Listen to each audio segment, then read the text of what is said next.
How's it going? I'm going to read First Maccabees chapters 1, 2. Probably just 2 for tonight. Not feeling the greatest. So, um, First Maccabees chapter 1.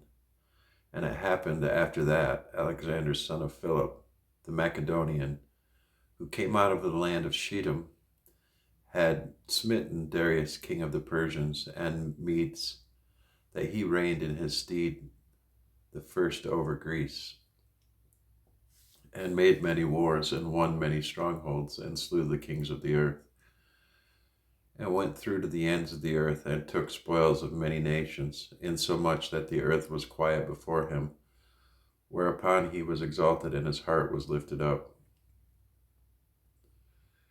And he gathered a mighty strong host, and ruled over countries, and nations, and kings, who became tributaries unto him. And after these things he fell sick, and perceived that he should die. Wherefore he called his servants, such as were honorable, and had been brought up with him from his youth, and parted his kingdom among them while he was yet alive. So Alexander reigned 12 years, it's supposed to say, and then died. And his servants bare rule, every one in his place. And after his death they all put crowns upon themselves. So did their sons after them many years. And evils were multiplied in the earth. And there came out of them a wicked root, Antiochus, surnamed Epiphanes, son of Antiochus the king, who had been an hostage at Rome. And he reigned in the 137th year of the kingdom of the Greeks. In those days went there out of Israel wicked men, who persuaded many, saying, Let us go and make a covenant with the heathen that are round about us. For since we departed from them, we have had much sorrow.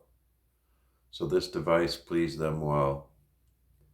Then certain of the people were so forward that herein, that they went to the king, and gave them license to do after the ordinances of the heathen. Whereupon they built a place of exercise at Jerusalem according to the customs of the heathen, and made themselves uncircumcised, and forsook the holy covenant, and joined themselves to the heathen, and were sold to do mischief. Now when the kingdom was established before Antiochus, he thought to reign over Egypt, that he might have the dominion of 2 realms. Wherefore he entered into Egypt with a great multitude, with chariots and elephants, and horsemen, and a great navy, and made war against Ptolemy, king of Egypt. But Ptolemy was afraid of him, and fled, and many were wounded to death. Thus they got the strong cities in the land of Egypt, and he took the spoils thereof. And after that Antiochus had smitten Egypt, he returned again in the 143rd year, and went up against Israel and Jerusalem with a great multitude, and entered proudly into the sanctuary, and took away the golden altar, and the candlestick of light, and the vessels thereof, and all the vessels thereof, and the table of the showbread, and the pouring vessels, and the vials, and the censers of gold, and the veil, and the crown, and the golden ornaments that were before the temple, all which he pulled off. He took also the silver and the gold and the precious vessels, and he took the hidden treasures which he found. And when he had taken all away, he went into his own land, having made a great massacre, and spoke very proudly. Therefore there was a great mourning in Israel, in every place where they were, so that the princes and elders mourned, the virgins and young men were made feeble, and the beauty of women was changed. Every bridegroom took up lamentation, and she that sat in the marriage chamber was in heaviness.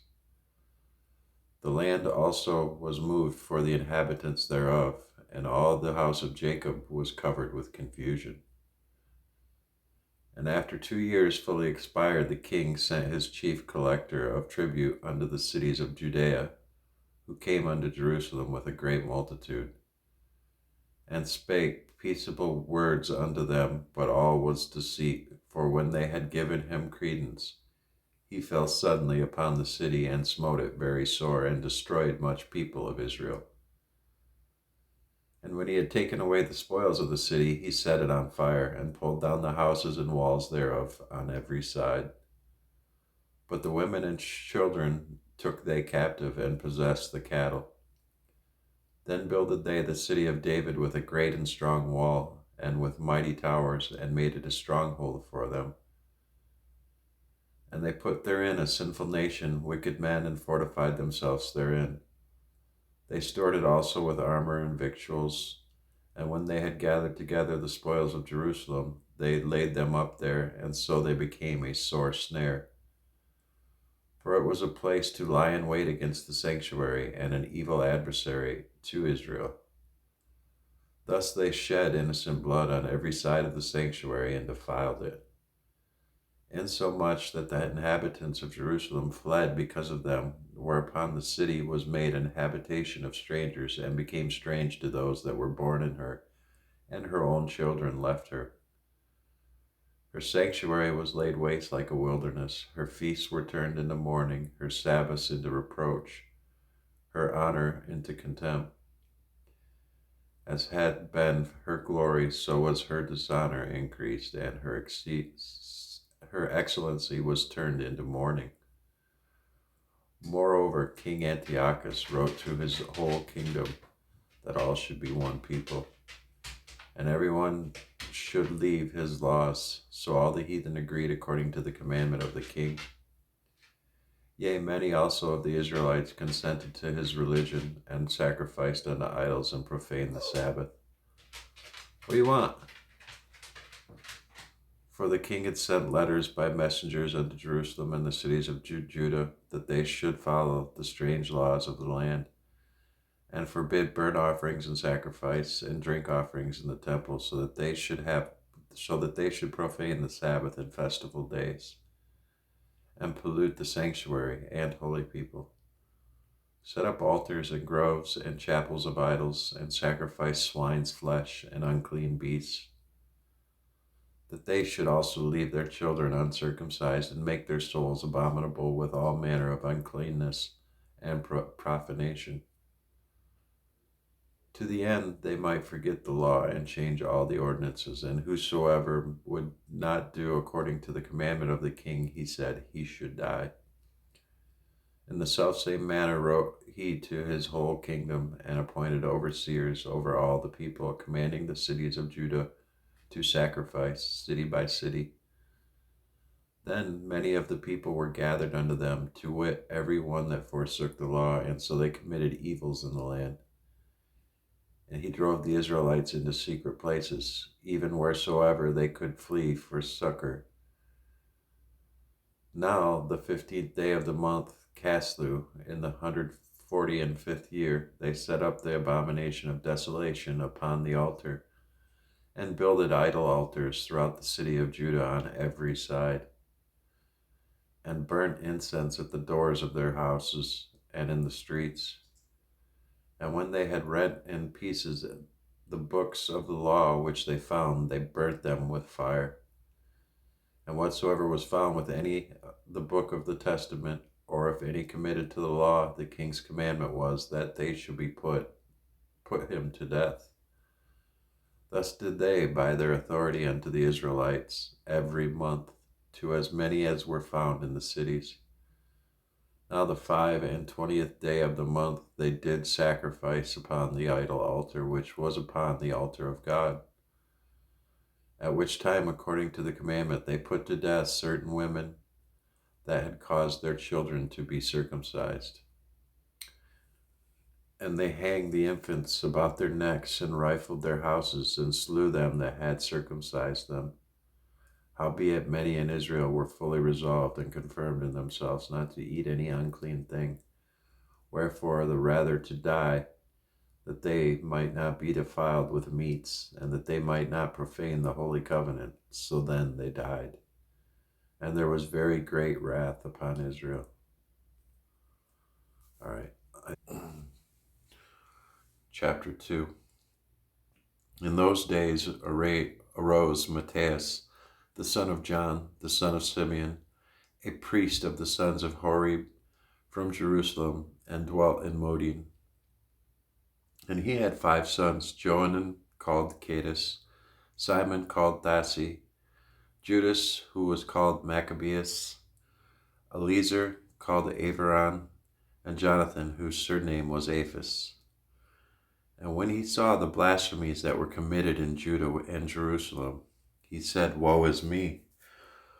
Wherefore was I born to see the misery of my people and of the holy city, and to dwell there when it was delivered into the hand of the enemy, and the sanctuary into the hand of strangers. Her temple is become as a man without glory. Her glorious vessels are carried away into captivity.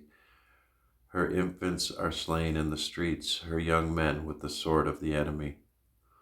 What nation hath not had a part in her kingdom and gotten of her spoils? All her ornaments are taken away of a free woman. She is become a bondslave. And behold, our sanctuary, even our beauty and our glory, is laid waste, and the Gentiles have profaned it. To what end, therefore, shall we live any longer? Then Matthias and his sons rent their clothes and put on sackcloth, and mourned very sore. In the meanwhile, the king's officers, such as compelled this people to revolt, came into the city Modin to make them sacrifice. And when many of Israel came unto them, Matthias also and his sons came together. Then answered the king's officers and said to Matthias on this wise, Thou art a ruler and an honorable and great man in this city, and strengthened with sons and brethren. Now therefore come thou first and fulfill the king's commandment, like as all the heathen have done, yea, and the men of Judah also, and such as remain at Jerusalem. So shalt thou and thy house be in the number of the king's friends, and thou and thy children shall be honored with silver and gold and many rewards. Then Matthias answered and spake with a loud voice, Though all the nations that are under the king's dominion obey him, and fall away every one from the religion of their fathers, and give consent to his commandments, yet will I and my sons and my brethren walk in the covenant of our fathers. God forbid that we should forsake the law and the ordinances. We will not hearken to the king's words, to go from our religion, either on the right hand or the left. Now, when we had left speaking these words, there came one of the Jews in the sight of all to sacrifice on the altar which was at Modin, according to the king's commandment. Which thing when Matthias saw, he was inflamed with zeal, and his reins trembled. Neither could he forbear to show his anger according to judgment, wherefore he ran and slew him upon the altar. Also the king's commissioner, who compelled men to sacrifice, he killed at that time, and the altar he pulled down. Thus dealt he zealously for the law of God, like as Phinehas did unto Zambri, the son of Salem. And Matthias cried throughout the city with a loud voice, saying, Whosoever is zealous of the law and maintaineth the covenant, let him follow me. So he and his sons fled into the mountains, and left all that they had in the city. Then many that sought after justice and judgment went down into the wilderness to dwell there, both they and their children and their wives and their cattle, because afflictions increased sore upon them. Now, when it was told the king's servants and the host that was at Jerusalem in the city of David, that certain men who had broken the king's commandment were gone down into the secret places of the wilderness, they pursued after them a great number, and having overtaken them, they camped against them, and made war against them on the Sabbath day. And they said unto them, Let that which ye have done hitherto suffice. Come forth and do according to the commandment of the king, and ye shall live. But they said, We will not come forth, neither will we do the king's commandment, to profane the Sabbath day. So then they gave them the battle with all speed. Howbeit they answered them not, neither cast they a stone at them, nor stopped the places where they had lay hid, but said, Let us die, all in our innocency. Heaven and earth will testify for us, and ye put us to death wrongfully. So that they rose up against them in battle on the Sabbath, and they slew them with their wives and children and their cattle, to the number of 1,000 people.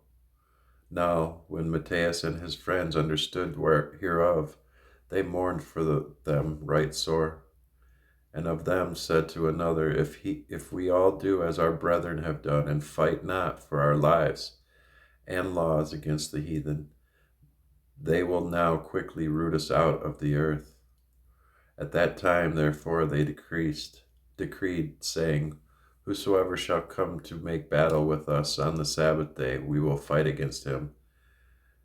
Neither will we die all, as our brethren that were murdered in the secret places. Then came there unto him a company of Assyrians, who were mighty men of Israel, even all such as were voluntarily devoted unto the law. Also all they that had fled for persecution joined themselves unto them, and were a stay unto them. So they joined their forces, and smote sinful men in their anger, and wicked men in their wrath. But the rest fled to the heathen for succor. Then Matthias and his friends went round about, and pulled down the altars. And what children soever they found within the coast of Israel uncircumcised, those they circumcised valiantly. They poured also after the proud men, and the work prospered in their hand. So they recovered the law out of the hand of the Gentiles, and out of the hand of kings, neither suffered they the sinner to triumph. Now when the time drew near that Matthias should die, he said unto his sons, Now hath pride and rebuke gotten strength, and the time of destruction and the wrath of indignation. Now therefore, my sons, be ye zealous for the law, and give your lives to the covenant of your fathers. Call to remembrance what acts our fathers did in their time, so shall ye receive great honor and an everlasting name. Was not Abraham found faithful in temptation, and it was imputed unto him for righteousness? Joseph in the time of his distress kept the commandment, and was made Lord of Egypt. Phinehas our father, as being zealous and fervent, obtained the covenant of an everlasting priesthood. Jesus, for fulfilling the word, was made a judge in Israel. Caleb, for bearing witness before the congregation, received the heritage of the land. David, for being merciful, possessed the throne of an everlasting kingdom. Elias, for being zealous and fervent for the law, was taken up into heaven. Ananias, Azarias, and Misael, by believing, were saved out of the flame. Daniel, for his innocency, was delivered from the mouth of lions. And thus consider ye throughout all ages that none that put their trust in him shall be overcome. Fear not then the words of a sinful man, for his glory shall be dung and worms. Today he shall be lifted up, and tomorrow he shall not be found, because he is returned into his dust, and his thought is come to nothing. Wherefore, ye, my sons, be valiant, and show yourselves men in the behalf of the law, for by it shall ye obtain glory. And behold, I know that your brother Simon is a man of counsel. Give ear unto him alway. He shall be a father unto you. As for Judas Maccabeus, he has been mighty and strong, even from his youth up. Let him be your captain, and fight the battle of the people. Take also unto you all those that observe the law, and avenge ye the wrong of your people. Recompense fully the heathen, and take heed to the commandments of the law. So he blessed them, and was gathered to his fathers. And he died in the 146th year, and his sons buried him in the sepulchres of his father at Modin. And all Israel made great lamentation for him. Chapter 3. Then his son Judas, called Maccabeus, rose up in his stead, And all his brethren helped him, and so did all they that held with his father, and they fought with cheerfulness the battle of Israel.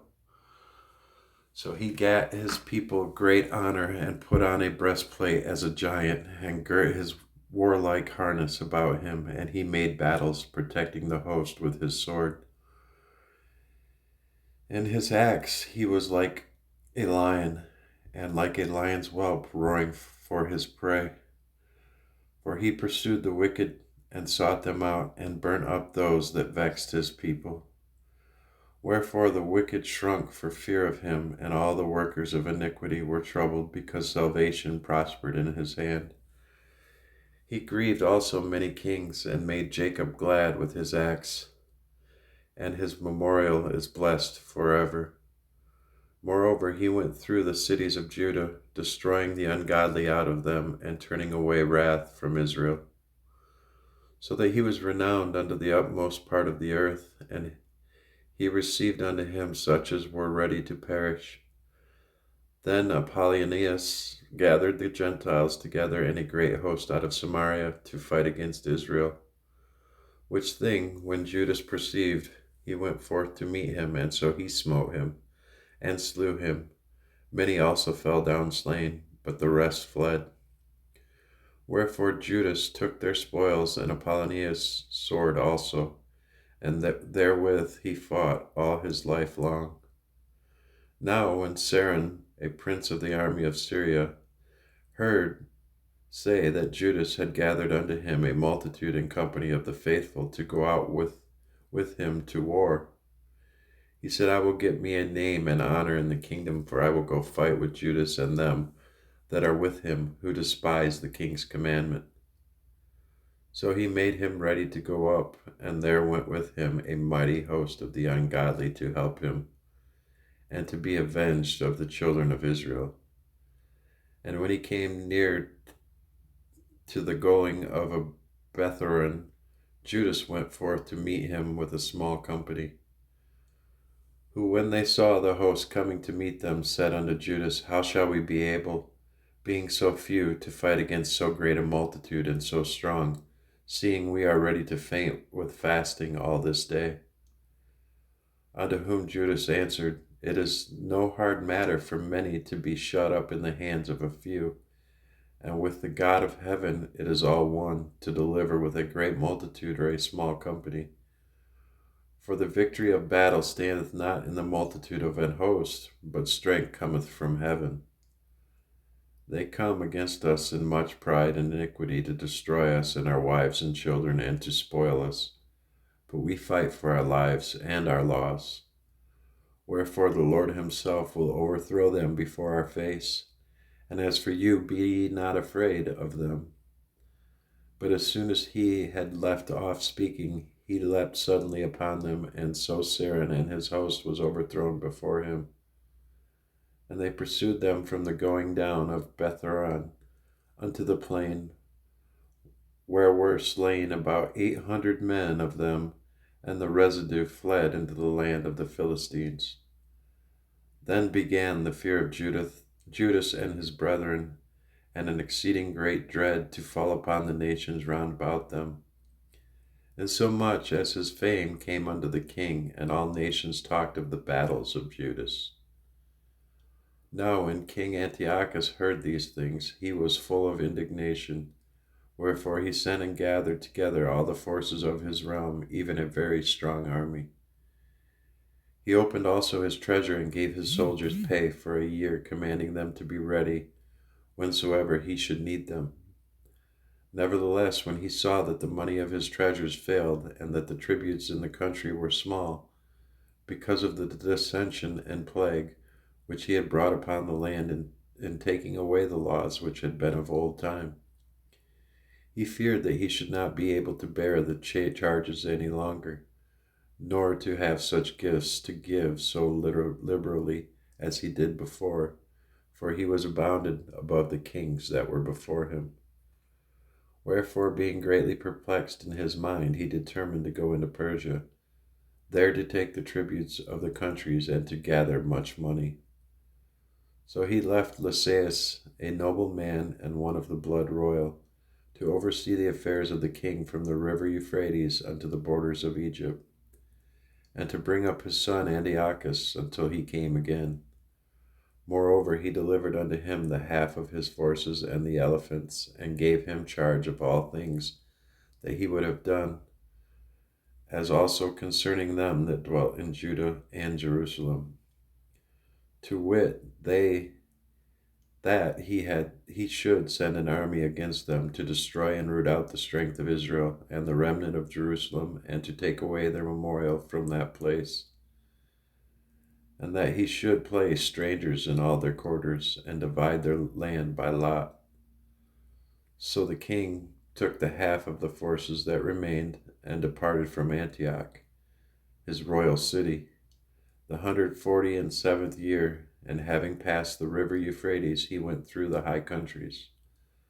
Then Lysias chose Ptolemy, the son of Dorymenes, Nicanor, and Georgius, mighty men of the king's friends.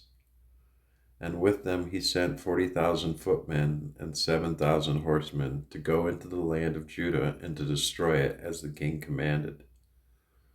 So they went forth with all their power and came and pitched by Emmaus in the plain country. And the merchants of the country, hearing the fame of them, took silver and gold very much, with servants, and came into the camp to buy the children of Israel for slaves. A power also of Syria and of the land of the Philistines joined themselves unto them.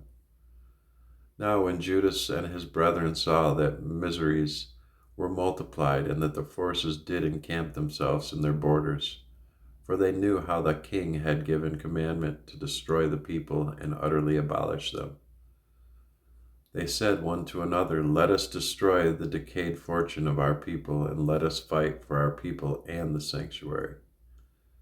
Then was the congregation gathered together, that they might be ready for battle, and that they might pray and ask mercy and compassion. Now Jerusalem lay void as a wilderness. There was none of her children that went in or out. The sanctuary also was trodden down, and aliens kept the stronghold. The heathen had their habitation in that place, and joy was taken from Jacob, and the pipe with the harp ceased. Wherefore the Israelites assembled themselves together and came to Maspha, over against Jerusalem, for in Maspha was the place where they prayed aforetime in Israel. Then they fasted that day, and put on sackcloth, and cast ashes upon their heads, and rent their clothes, and laid open the book of the law, wherein the heathen had sought to paint the likeness of their images. They brought also the priest's garments, and the firstfruits, and the tithes, and the Nazarites they stirred up, who had accomplished their days. Then cried they with a loud voice toward heaven, saying, What shall we do with these, and whither shall we carry them away? For thy sanctuary is trodden down and profaned, and thy priests are in heaviness and brought low. And lo, the heathen are assembled together against us to destroy us. What things they imagine against us thou knowest. How shall we be able to stand against them, except thou, O God, be our help? Then sounded they with trumpets, and cried with a loud voice. And after this Judas ordained captains over the people, even captains over thousands, and over hundreds, and over fifties, and over tens. But as for such as were building houses, or had betrothed wives, or were planting vineyards, or were fearful, those he commanded that they should return, and every man to his own house according to the law. So the camp removed, and pitched upon the south side of Emmaus. And Judas said, Arm yourselves, and be valiant men, and see that ye be in readiness against the morning, that ye may fight with these nations that are assembled together against us to destroy us and our sanctuary. For it is better for us to die in battle than to behold the calamities of our people in our sanctuary. Nevertheless, as the will of God is in heaven, so let him do. All right, I'm going to stop there for now. Eyes are tired. Was that chapters 1 through 3? I might try to do 3 more this evening here. Thank you for watching. Have a good night.